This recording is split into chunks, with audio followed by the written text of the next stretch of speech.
Welcome back to the show. This is your host, Rachel Gregory, and today I am riding solo. So this is my first solo episode. Well, I guess it's my second, technically. The first solo episode was episode 0. And actually in that episode, I mentioned that in addition to the interview episodes that I'm going to be doing, I'm also going to be doing some solo episodes. So these solo episodes will be a combination of me answering any questions that you have. So Q&As, and also doing deeper dives into specific topics that you want to learn more about. This episode is actually going to be a combination of both of those. Originally, I was going to I had posted a question box in my Instagram story last week asking if anybody had any questions for the podcast. And that's usually what I will be doing for each week. I'll probably post a question box on my story on Instagram probably every Monday or Tuesday. See if you have any questions, and then I'll answer those questions in the podcast throughout the weeks. And if you're not on Instagram, you can always shoot me an email with any questions you have. I'll link my email in the show notes below, and you can also contact me through my website, which will be linked below as well.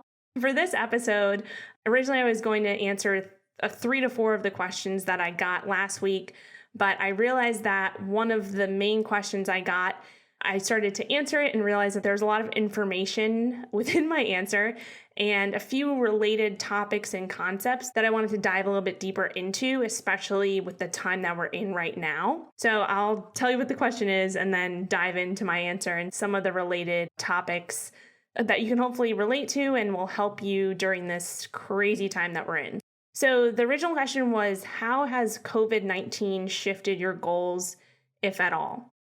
So with everything going on with the coronavirus right now, all of us are in quarantine. I know for myself and for a lot of the clients that I'm working with, because we are so close to summer, a lot of us have body composition goals that we've been working towards. And so specifically for me, one of my goals over the past few months and something that I've been working towards was and is to get leaner for summer, specifically for a cruise that I had scheduled and a vacation that I had scheduled around that cruise as well at the end of May. So I had a 2-week vacation scheduled where I was going to Miami to visit some friends from undergrad and just hang out. And then I was going to go on actually the low carb cruise with a bunch of my friends in the low carb space. And so my goal was to just get leaner for summer. And specifically, the timeline was to get leaner for this cruise. And so that was my goal, right? That was and is my goal. So I'll tell you a little bit about why that was my goal, because it wasn't just to get, leaner for summer. That's a good goal to have. If that's your goal, that's totally fine, but there has to be some type of why behind it, right? So my why for that, there's a few reasons. So the first one was I just wanted a new challenge and goal to work towards, especially for summer. I want to feel comfortable and confident in a bikini, especially when I'm around my friends. And that's something that I think a lot of us strive for, just to feel comfortable and confident. And not that I don't feel comfortable and confident right now, but I did want to challenge myself a little bit more. And along with that why is because I potentially want to compete in a bodybuilding show in the future. And I figured this was a good time to kind of test out the waters. So I basically wanted to see how my body would react to leaning down more and, going through this process.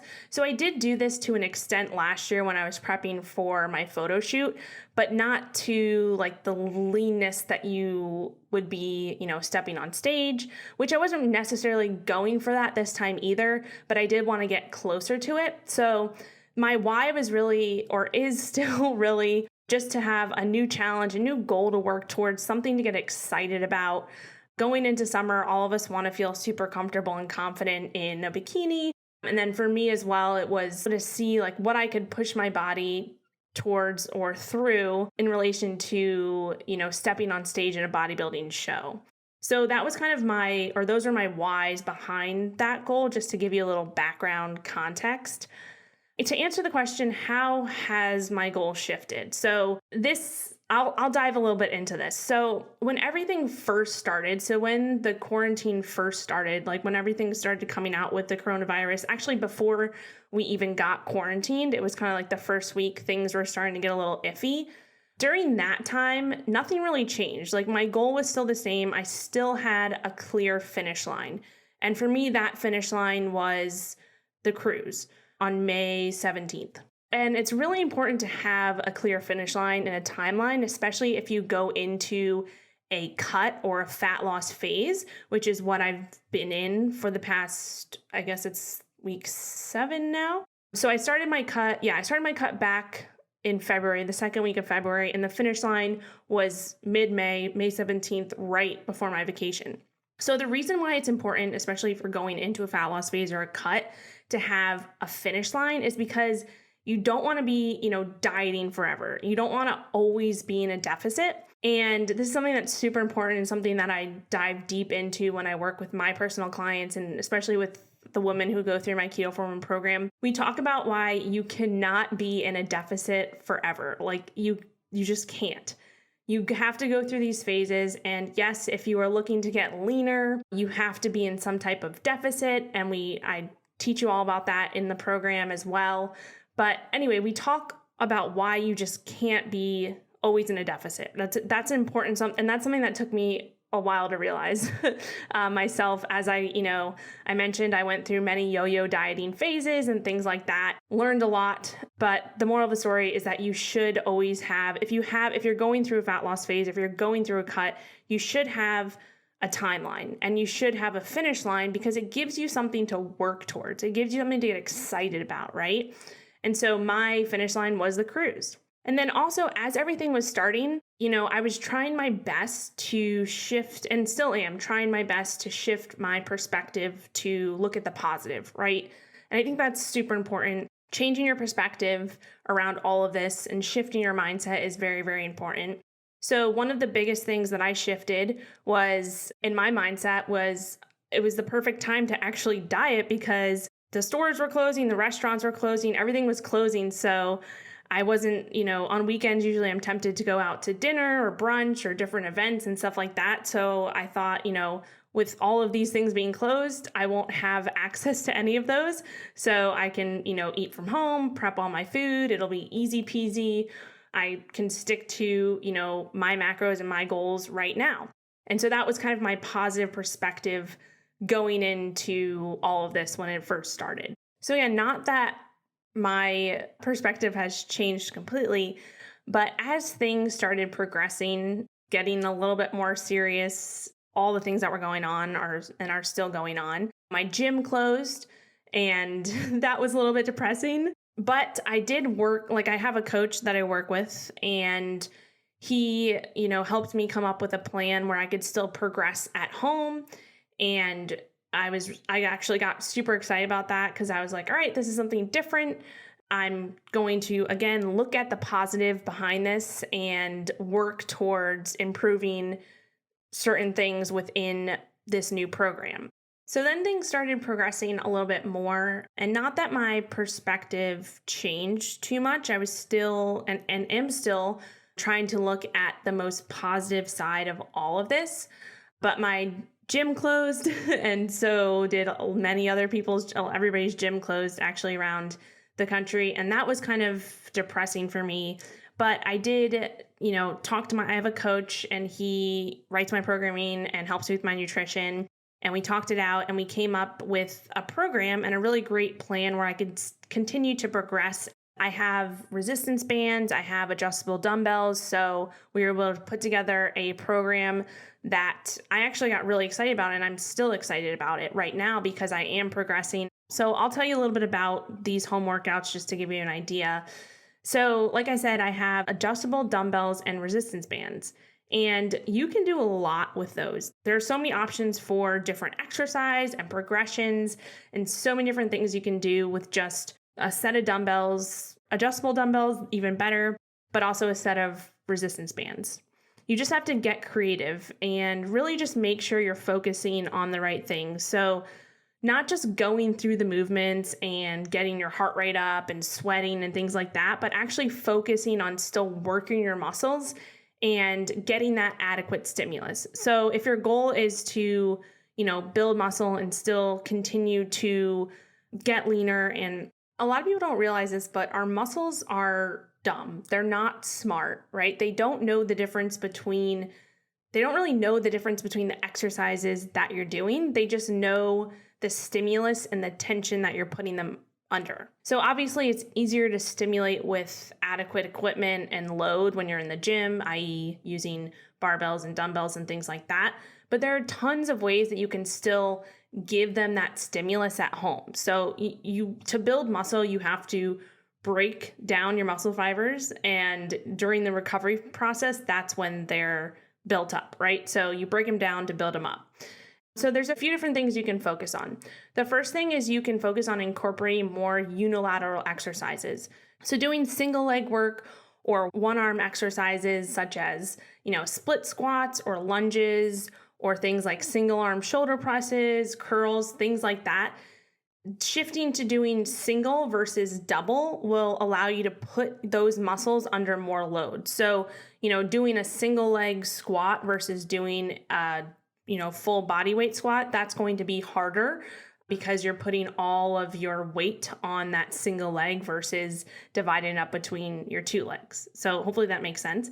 But doing unilateral exercises is a great way to add more load when you don't have a lot of external resources. So obviously when I say that, I mean dumbbells and barbells and things like that. The next thing you can do is focus on doing effective reps. So not just going through the motions, but actually focusing on the reps and the sets that you're doing and focusing on that kind of mind-muscle connection and really, I guess you could say, putting your muscles under as much tension as possible and achieving that mind-muscle connection as much as possible. This means, for example, if you are doing certain exercises, a good way to ensure that you're doing effective reps is to go between 3 to 4 reps from failure. So when you're doing these reps, when you're doing these sets, this is known as the RPE scale, so rate of perceived exertion. You can focus on getting between that 3 to 4 rep range from failure, which just means you have like 2 to 3 reps in reserve or 2 to 3 reps left in the tank. If you focus on those are effective reps. You don't want to be, especially when you're using resistance bands and dumbbells, you don't want to be just, using lightweight and doing a few reps and, calling it a day. You want to focus on getting that effective stimulus and getting those effective reps done. And that means coming within 3 to 4 reps of failure, whether that's 15 reps, 10 reps, 30 reps, 40 reps.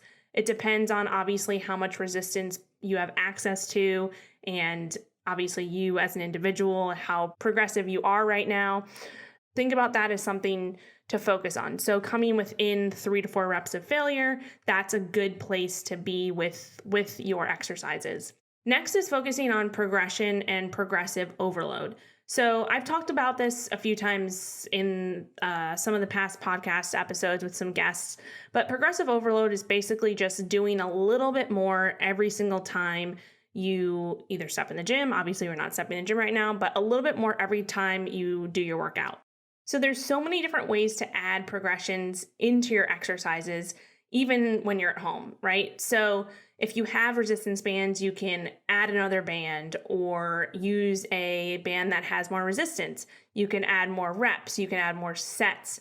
You can add different types of sets. So there's things called drop sets and myo sets. So drop sets are basically just performing an exercise and then dropping the weight or reducing the weight and then continuing for more reps until you reach failure. So for example, if you have 20-pound dumbbells and 10-pound dumbbells, you would do, like, let's say you're doing 20-pound curls, bicep curls, do those for a certain amount of reps, and then drop those and pick up the 10-pound dumbbells and do those until you reach failure. That would be a drop set. Or you can do Myo-reps or Myo sets is what they're referred to. And these are rest pause sets. So basically you take a set to failure in like the 15 to 20 rep range. This is just an example. You can do this in many different ways, but usually how they're incorporated in my programming is taking a set to failure within the 15 to 20 rep range, resting for 3 to 5 deep breaths, then doing 3 to 5 more reps, repeating those 3 to 5 deep breaths as you rest, doing 3 to 5 more reps, and doing this for 5 total rounds. For example, if you did 20 reps of an exercise, you rested for 3 to 5 breaths, then you did 5 more, rested for 3 to 5 more breaths, did 5 more, etc., until you basically couldn't do any more. So this is known as Myo-reps or Myo-sets, and it just basically allows you to fatigue your muscles as much as possible and gives you something to actually do, like to actually quantify that. There's a few other things you can do as well. So you can change your grip or the angle at which you are lifting the weights or the resistance. You can increase your range of motion. So this means, finding a way to either elevate your hands or feet to create a deficit. So if you're doing, say, push-ups or lunges, you can elevate either your hands or feet. So for example, push-ups, you could put your feet up on your couch and do push-ups. You could put your hands on books and do push-ups. So that's elevating either your hands or feet. You can do the same thing for lunges. So there's many different ways to increase that range of motion, which will increase the tension under your muscles, right? You can do things like adding a pause or an isometric hold within your reps or at the end of a set. So for example, if you are doing a single leg bodyweight squat or a split squat, you can hold that at the bottom. You come down, then you hold for say 3 seconds and you explode up. You could do that for as you go through your reps, or you can do, say, a set of 12 reps. And then on the last rep, maybe you're holding for 30 seconds at the end. I actually did this last week when I was doing banded hip thrusts. You do 10 hip thrusts, and at the end, you do an isometric hold at the top, squeezing your glutes as hard as possible for 20 to 30 seconds. And you go through that for a few sets, and that will literally light up your butt. It's an awesome exercise. So that's an option. So doing pauses or isometric holds, you can slow down the negative. So this is a really great one. So focusing on the eccentric. Again, this is similar to the pauses, but you're basically, coming down slowly when you're doing exercise. You focus on the eccentric. So you focus on lowering. If you're doing a split squat, maybe you're lowering in a 3 to 5 second range and then you're exploding up. You can do this for literally every single exercise. So you're basically just slowing it down and really focusing on that time under tension or that mind-muscle connection as well. So that's another way you can progress. And then obviously you can also progress by adding weight. And we have to get creative here as we're at home.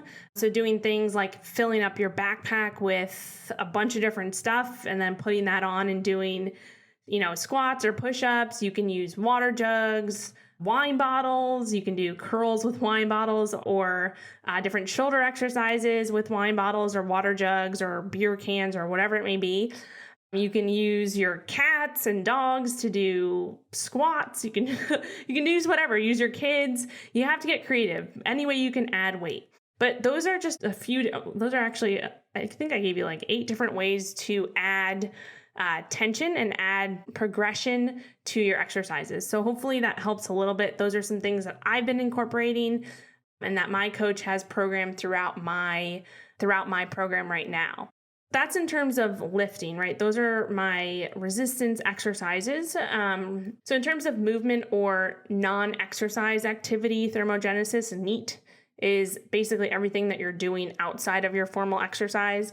So for me, it's just having a step goal each day and making sure that I'm sticking to that. And because I obviously am not getting out as much as usual, I have to incorporate more walks throughout the day. So I've been doing 2 to 3 walks per day, starting my morning with a walk rather than what I used to do was I would get my steps in by walking to and from the gym. Obviously, I'm not doing that anymore. So I have to be cognizant of my walks and my steps right now. And so that means scheduling these walks on my calendar, like just having time blocks where I Even if I'm in the middle of work, I get up and I do these walks, or making sure that I have my exercise planned out each day. I've been doing them at noon every day. I've been lifting at noon. And even if I'm in the middle of a project, I make sure that I stick to that set timeline. I think that's super important, especially right now with all of us, or most of us, working from home. I've been doing this for a few years, and I can tell you from experience that if you don't stick to those set times,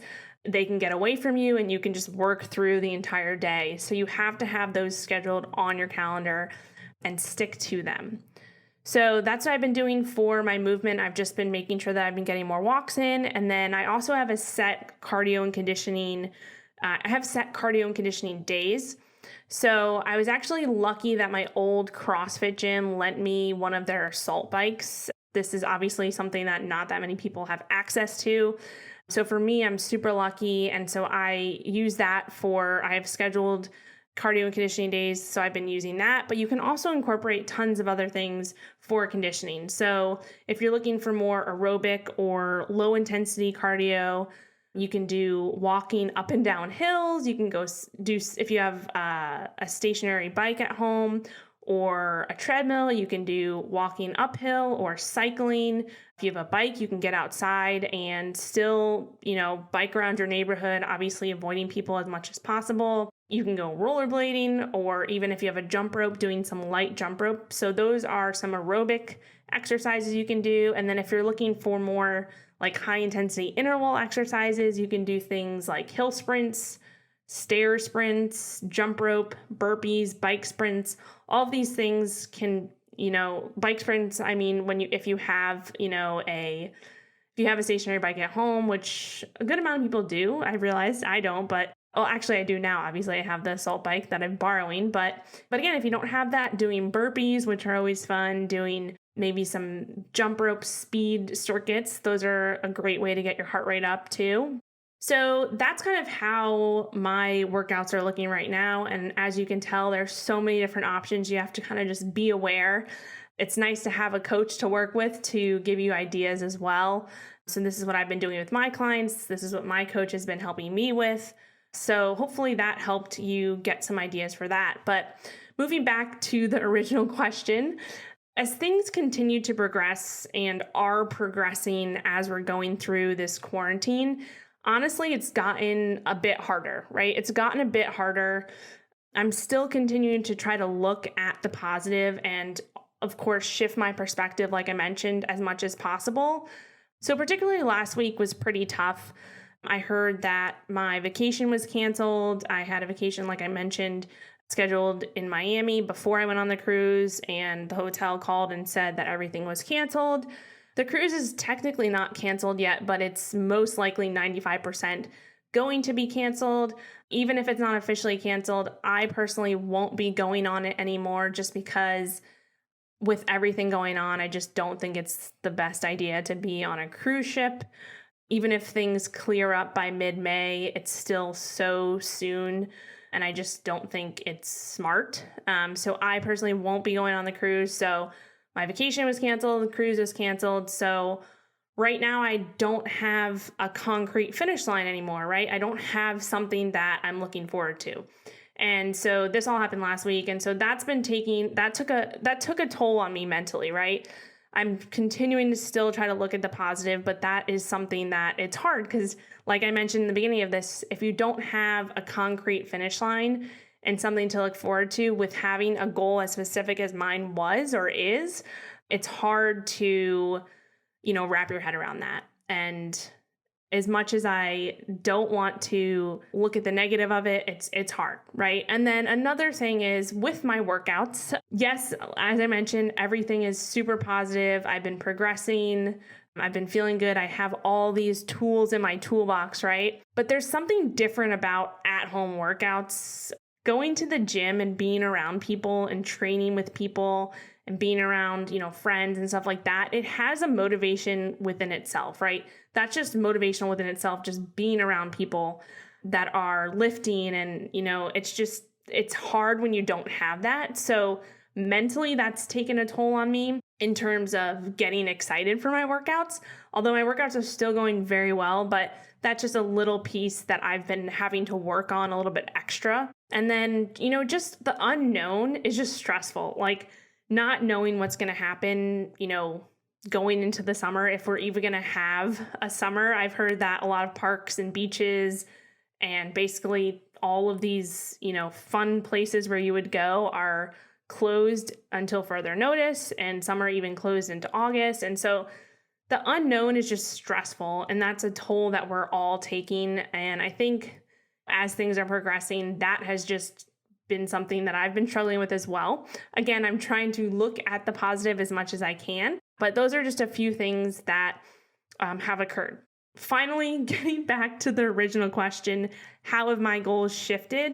I've given myself some grace during this, unknown, crazy time. And I think that's something we all have to think about and realize that we need to give ourselves some grace during this time that will probably never happen again in our lifetime. I mean, who knows?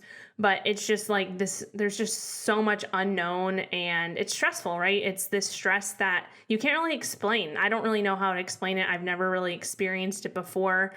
I don't think most of us have experienced this before. It's hard. So I've shifted my goal from getting as lean as possible, which was my original goal, because again, I wanted to see where I could take my body to basically push it to its limits as much as possible. And that is what you have to do, especially if you want to compete in a bodybuilding show. So I've shifted my goal from getting as lean as possible and having that aggressive goal in place to dialing it back a bit and still working towards getting lean for summer, but not as an aggressive approach. So I've worked with my coach through all of this. He's been asking me questions about different things. We're communicating and getting super clear on my why as we go through each week. And we'll continue to do this, and we do continue to do this as we go through, the next few months.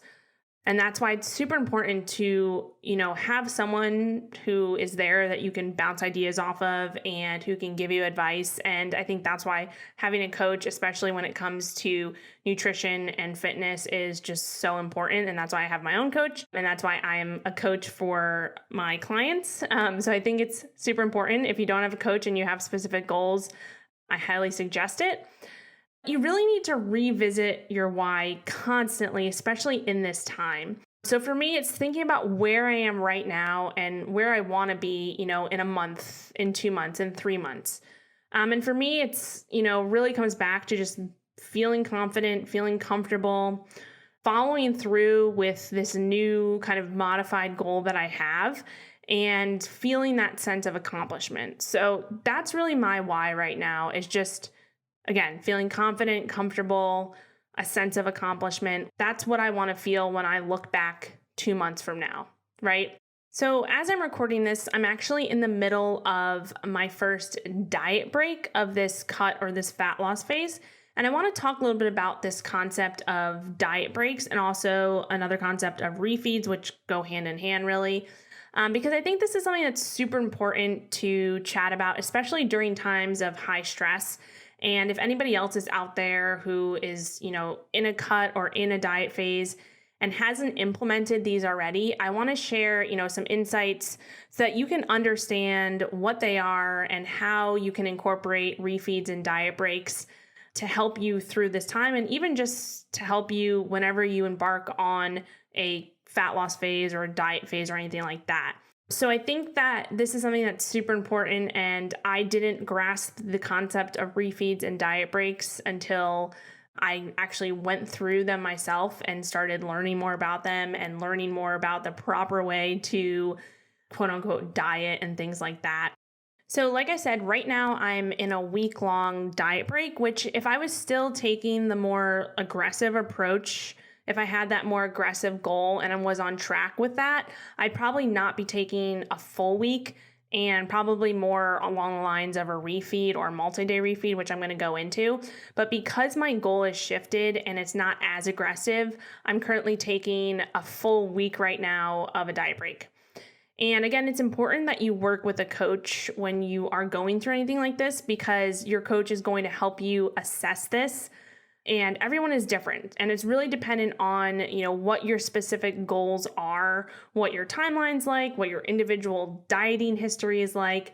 And then also it comes back to your biofeedback metrics. And when I say biofeedback, I mean things like how you're sleeping, what your hunger levels are like, what your cravings are like, how you're performing during your exercises, how you're recovering. All of these things are what we call biofeedback metrics. And I personally track them every single day for my coach, and all of the clients I work with track these biofeedback metrics. And this is what determines how you are really doing with, your diet or whatever it may be, whatever goals you have when it comes to nutrition and fitness and lifestyle, because they all play a role. So towards the end of last week, which is approaching the 8-week mark of being in this cut or fat loss phase, whatever you want to call it, I was feeling pretty burnt out. Obviously, I got the news that the cruise was canceled. The cruise is probably canceled. My Miami vacation was canceled.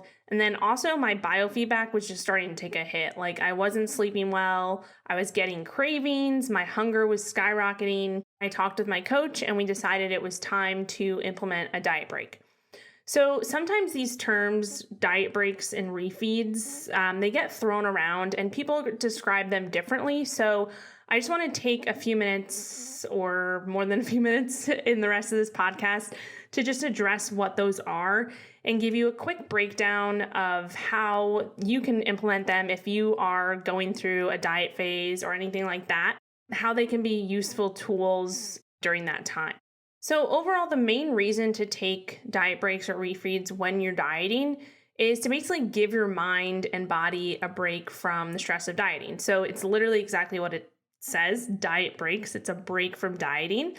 These can help reduce both the physical and psychological fatigue that comes from being in a deficit, and can also help offset some of the negative hormonal and metabolic adaptations that occur from dieting. So we'll get into those a little bit. But let's just start off with what a refeed is. So I'm going to define what a refeed is and what a diet break is and kind of just go through them and give you some tips and practical information that you can take away to hopefully help you either now or in the future. So like I said, refeeds can have some different meanings to different people. My view of a refeed is typically a 1 to 3 day period of eating at maintenance calories or even sometimes in a slight surplus. So typically refeeds are 24 to 48 hours, so 1 to 2 days, and could be even up to 3 days. Past 3 days is more referred to as a diet break, which again, we're going to talk about in a second. So to implement a refeed, basically, you're just bringing your calories back up to maintenance intake. So when you're in a diet phase or a cut, you are in a deficit, right? You have to be in some type of deficit to lose body fat. So when you are cutting, you're in a deficit. And so a refeed is basically bringing those calories back up to your maintenance intake. But you have to realize that, this might not be your original intake of what you started off with the diet, because if you've been dieting for a while and you've lost a significant amount of weight, your maintenance has likely decreased a bit.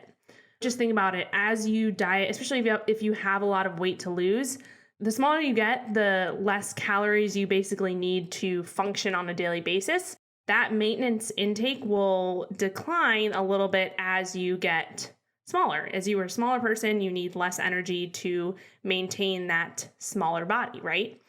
So again, it's just bringing those calories back up to maintenance and finding, if you have been dieting for a while and you don't know your new maintenance, this is where a coach comes in. So estimating what your new maintenance is important to know. And this is, again, where having a coach comes into play to help you with that as well.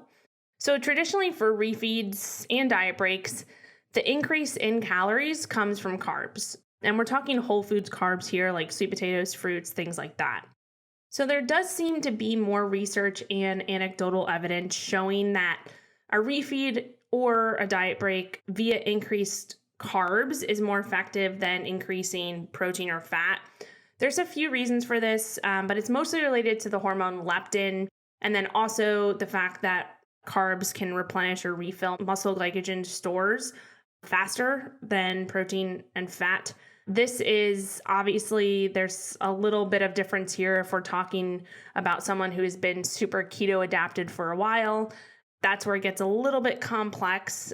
But I'm not going to dive too deep into this subject right now in terms of leptin and carbs and carb ups and things like that. But I actually did talk about this. My guest and I talked about leptin, carb ups, carb cycling in the episode that dropped this past week with Allie Miller. So I'll link that in the show notes. But we go into an hour worth of talking about what the importance of carb ups and carb cycling and leptin and what it is and why you should know what it is and be aware of it. So definitely check out that episode with Allie Miller. Again, I'll link it in the show notes. And then I also talked about leptin and some other hormones in the blog series I recently did on why all calories are not equal. So I'll link that in the show notes as well. And then lastly, I dive into the subject of carb ups and refeeds and diet breaks and all of this in relation to leptin and other hormones in my Keto for Women program. If you're interested in that and getting more into the specifics, then I will definitely link that as well in the show notes, and you can get on the waiting list for the next round of the Keto for Women program. So again, I don't want to dive too far into that because that could be its own podcast in itself in regards to hormones and leptin and all of that. So getting back to the refeeds, one-day refeeds are mostly just used as an adherence tool or really just like a mental, psychological break from the diet, whereas doing 2 to 3 day refeeds may have slightly more of a physiological impact, which we'll talk about more once we get into diet breaks. But a 1 day refeed is good at replenishing muscle glycogen stores, like I mentioned, which can help improve performance in the gym or outside the gym at home in your home workout. And so for some people, refeed days can also improve, obviously, dietary adherence, like I mentioned, and can potentially prevent some uncontrolled binge eating. So this comes back to that mental, psychological component of dieting. And surprisingly, for me, this was surprising because I thought it would be the opposite. So refeed days can actually even help you drop some water weight due to the increased amount of carbs, which if you're listening to this, you probably think it would be the opposite. And for some people it is, but increasing carbs can actually help blunt or lower cortisol levels, which again, we talk a lot about in the episode with Allie Miller. And then I discussed that in my Keto for Women program in excess. But cortisol is often referred to as our stress hormone. So when you're dieting or you're under chronic stress, cortisol can rise due to that stress, and it can cause some water retention. So implementing a refeed can actually cause weight to be dropped due to that drop in cortisol. Again, this doesn't happen for everyone and it doesn't happen every time, but it is one potential benefit of implementing a refeed via carbs. And actually, this is exactly what happened to me. I have been in my diet break. I started it on last Saturday. So last Saturday, I increased my calories to my maintenance level, and I did that via carbohydrates. And this was the first day of my diet break. So I woke up on Sunday and I was actually at a new low weight, not a new low weight for myself, but a new low weight during this cut. And that doesn't always happen. Again, it's different person to person, and it depends on a lot of different factors, but it is something I noticed. And I think that it was probably because I was holding on to a lot of stress and water due to just everything that was going on that last week. So it's just kind of cool to see that actually happen. Again, this doesn't happen for everyone, and it doesn't always happen, but that is a little bit of anecdotal evidence for this. And I've seen it in some of my clients as well, especially some of those in my Keto for Women program who have implemented carb ups throughout the phases that we go through.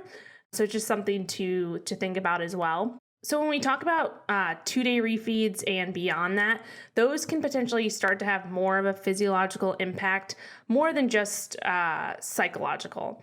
And so when you structure these refeeds into your diet appropriately, again, we're still talking about refeeds here. I'm going to get into diet breaks in a second, but when you structure refeeds into your diet appropriately, they're actually supposed to be included in your weekly caloric intake, which means that even if you have a higher calorie day or higher calorie days, like 2 days back to back, your weekly caloric total balance is still in a deficit. So it's still going to lead to continued progress and fat loss.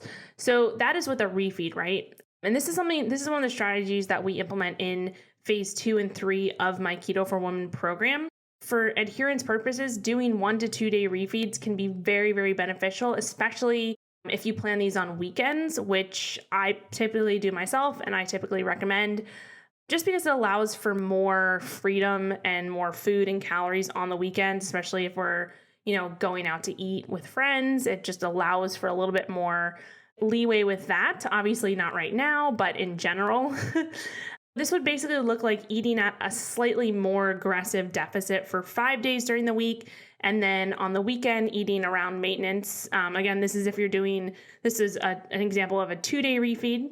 Net calorie balance for the week is still in a deficit, but it gives you a little bit of a break from the diet mentally and some more room to just, go out and enjoy dinner or events or things like that. And so this is typically known as a 5-2 split. So 5 days in a deficit, 2 days at maintenance. And again, this is one of the strategies that we implement in my Ketoform program. And this is something that I've been implementing myself. I did this especially when I was prepping for my photo shoot last year. And so it worked out awesome. It's just a really great adherence tool.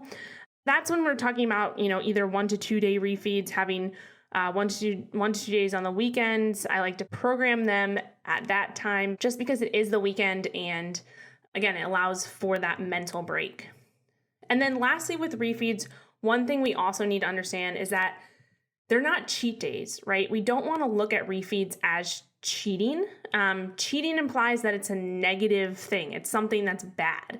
And that's not the case with refeeds. Refeeds are planned, and diet breaks are planned and intentional. So you're not just completely going off the deep end and consuming tons of calories and crap and crazy food.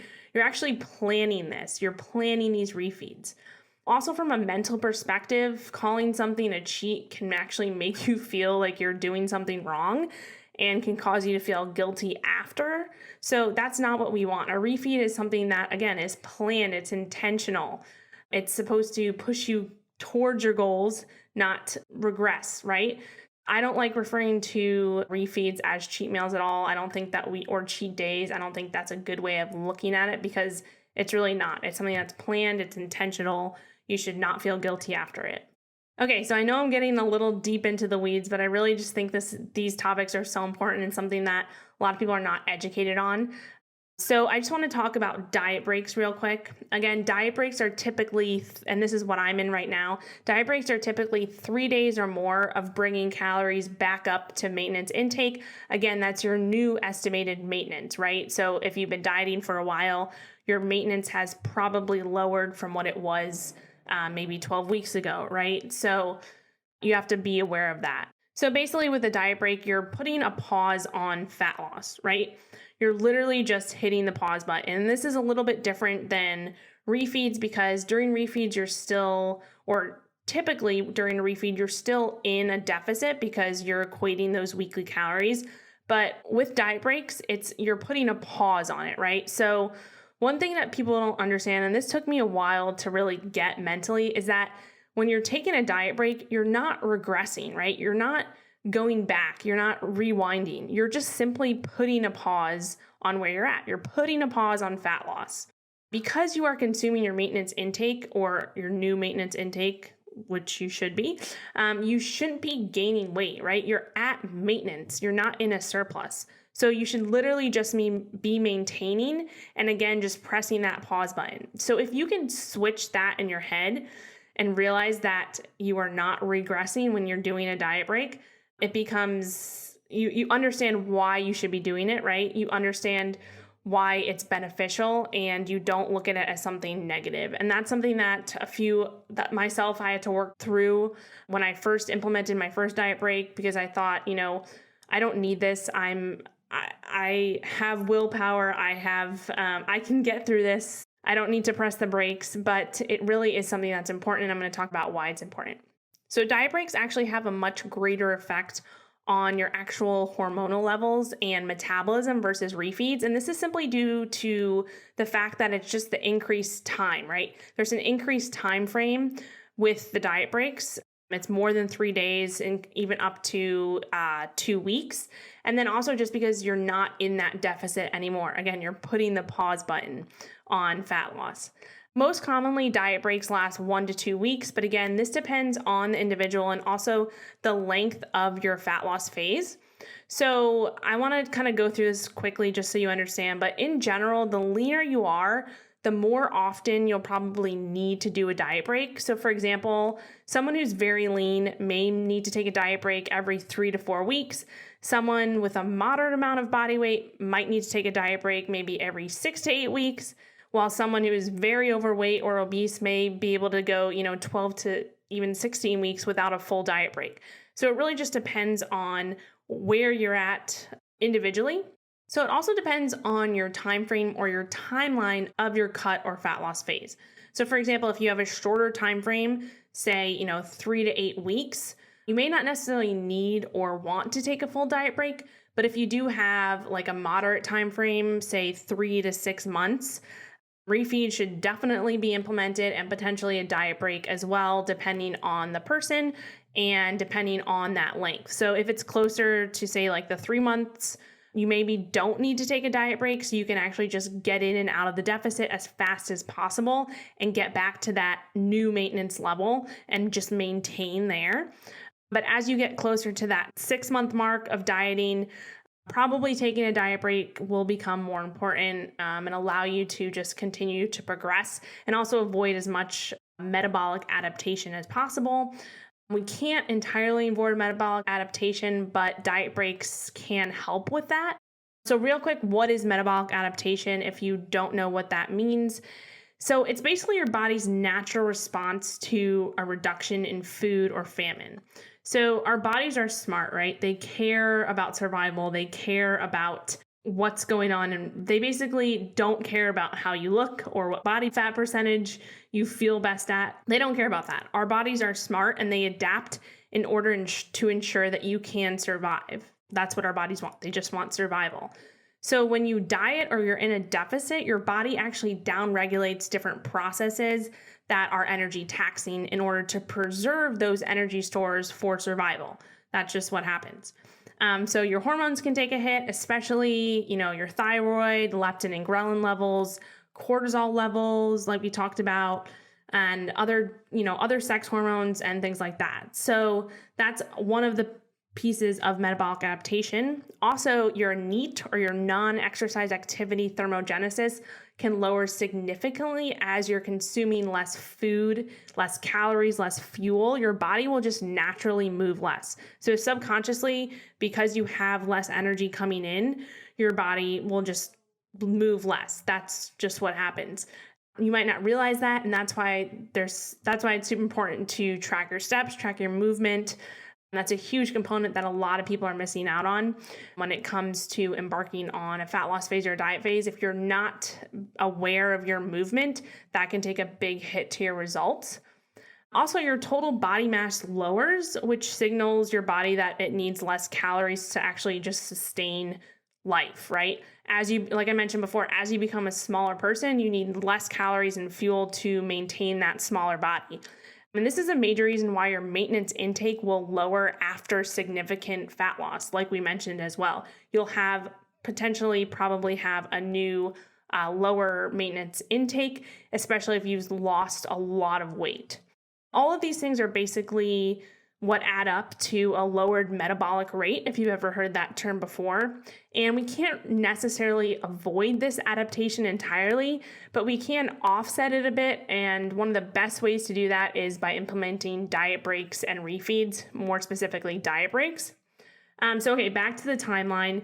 Generally, if you have greater than a 3-month time frame, taking a 1 to 2 week diet break for every 6 to 12 weeks in the fat loss phase is probably a good idea. But again, it also comes back to the individual, your history, all of that. For longer fat loss phases, a good time to implement diet breaks is if you have a vacation or a special event coming up. So you can plan that accordingly. That's something that I like to do for myself and with my clients, because that gives you something to look forward to, but also gives you something to make it easier to enjoy your vacation a little bit more if you are in a longer fat loss phase. So when we take a diet break, which again is a minimum of 48 hours or 2 days, studies actually show that at least 48 hours at maintenance calories is needed to elicit those changes we talked about within your hormones, especially bringing leptin levels back up. So doing a week-long diet break can help to restore our leptin levels and actually allow for more effective fat loss when we do come back to the deficit afterwards. So that 1 day or 2 day refeed we talked about before, the reason it's only there for, the psychological benefit or the muscle glycogen replenishment is simply because it's just not long enough to elicit changes within our hormones specifically. We need at least 48 hours for that to occur. I would say even, past 3 days is when we start to see some of the hormonal benefits of a diet break come back, especially with leptin. That's what the research shows. And remember though, it's all individualized and not everyone needs a diet break, especially if you have more weight to lose and you're seeing steady progress and you're feeling good, your adherence is good, your biofeedback markers are good. That's why obviously tracking biofeedback is important. And then also having a coach to help you with this. So again, not everybody needs a diet break and it's different for everybody. Every single person is so individualized. And that's why it's important to work with a coach who can help you assess this and work with you through this. And that's why I work with my own coach. You can't do it all on your own, right? I always say this, but the most elite athletes in the world, they're the most elite, but they all have their own coaches, right? So another thing is spending time at maintenance intake, even if it's obviously your new maintenance. It can be beneficial, especially within the fat loss phase, since that's what you're actually going to do once the fat loss phase is over, right? So teaching your body how to get used to those new maintenance calories and to just spend some time at maintenance can be beneficial for when the fat loss phase is over and you have to now maintain this new intake, because you obviously want to maintain the progress you've made. We don't want to go back to where you were before, right? So practicing time at maintenance and spending time there is beneficial and important as well. Okay, so to wrap this all up, the difference between a refeed and a diet break, I just want to summarize it real quick. So a refeed is typically 1 or 2 days, with the main benefits being psychological and to also refill muscle glycogen stores. A diet break is at least 48 hours or 2 days. I would say 3 days is probably what I would define as a diet break, then all the way up to 14 days or 2 weeks. Again, depending on the person and how long you've been in a deficit and what your timeline is, this is what will determine, how long your diet break is, when you implement it, if you implement it, all of that. And again, the main purpose with a diet break is to replenish hormones, to make sure we're preventing as much metabolic adaptation as we can, and also has that mental benefit behind it. Obviously, if you're taking a week long or more time off of your diet, it's going to help you mentally get back into it once you do embark on the fat loss phase again. And again, it's just pressing that pause button on fat loss. So lastly, studies have actually shown that there's more positive results for fat loss with intermittent diet breaks versus doing a linear approach to dieting, which would just be like going through the diet without any diet breaks or refeeds. An example of this is the classic Matador study, which I'm not going to get into, but I will link that in the show notes. And there was actually a recent study that was just published a few weeks ago. I think it was literally the first week of March 8th, I believe. And this was on diet breaks and refeeds. So exactly what we just talked about, or I just rambled on about for the last hour. So I just want to mention the results really quickly, and I will link the study below just so you can dive into it deeper if you want to. But the study was out of Bill Campbell's lab at the University of South Florida. And basically what they did is they had 2 groups of resistance trained male and females, and they put them on a diet for 7 weeks. Both of the groups were asked to reduce their calories by 25% below normal maintenance calories and eat 1.8 grams of protein per kilogram of body mass, or 0.8 grams per pound of body mass per day. So there was one group which dieted for 7 straight weeks with no diet breaks or refeeds. And then there was another group that also dieted for 7 weeks, but every weekend they took a break from their diet and they increased their calories, all in the form of carbohydrates, back to maintenance calories. So they basically did that 5-2 split that we talked about a little while ago. So the refeed group ended up decreasing their calories by 35% Monday through Friday, but did not diet on the weekends, which resulted in a weekly average caloric deficit of 25%, which was the same as the continuous group. So both groups were in the same 25% deficit, but here's the cool thing. The conclusion was that both groups lost a similar amount of fat, about 5.5 pounds, but only the refeed group was able to maintain muscle mass during the 7 weeks of dieting. So they lost less than a pound of muscle, while the group that didn't take that break on the weekends lost nearly 3 pounds of muscle, which is obviously a significant difference. There were other findings to this study, but I thought that was one of the main cool things that came out of it. Again, I'll link this in the show notes so you can check it out. All right, so I've gone way down the rabbit hole with all of this, but I wanted to share and just teach you more about the importance of implementing these tools, specifically refeeds, diet breaks, and then obviously before I talked about all of the kind of tips and tricks for home workouts. And especially at times like these with those refeeds and diet breaks where there's a lot of stress and unknown, but you still want to achieve your goals and stick with your goals. Implementing these can be super helpful and useful, especially if you are someone who is, dieting for summer or you're in a fat loss phase or whatever it may be. I think these are concepts that you have to really understand. And again, working with a coach is super helpful with implementing these. And that's why I have my own coach and I coach others on this as well. So if I were to give you a main takeaway here, just kind of going back to the original question, it would be that you have to just continue reminding yourself of your why and still realize that you can absolutely achieve your goals during this time. It might mean, you have to shift them a bit or maybe not at all. It depends on you and where you're at. But that all comes down to knowing what your why is and also realizing that it has a lot to do with perspective and how you perceive this situation as well. So your mindset is so, so powerful here. And this is something that I work on every single day. I wake up in the morning, I do my morning routine, I meditate, I journal, all of these things that I originally thought a few years ago were just woo-woo crap things that I didn't need to do. I now see that they are so powerful. And when I don't do them, it takes a hit on just everything throughout my day, my mindset especially. So for me, my why is still there, right? Like my why is that I'll look back in a month or two from now and feel accomplished and know that I didn't give up on my goal, even if it did shift a bit. And again, that's okay. It's okay that your goals shift. It's your goal. They can shift if you want them to shift. It's not a failure. It's a shift, right? It's just, changing course a little bit. And my why is also to become more resilient during this time of uncertainty and really not let this situation overpower me. So I posted about this on Instagram the other day, and I want to just end this episode with it because I think it's something that we all need to continue to be more aware of. So I'll just read what I wrote on Instagram the other day, and I'll end here. What you give power to has power over you. Everything we see is perspective. If you don't like something, change it. If you can't change it, change the way you think about it. You have the power and control over your actions, your thoughts, your beliefs, your attitude, your behavior, and especially your perspective.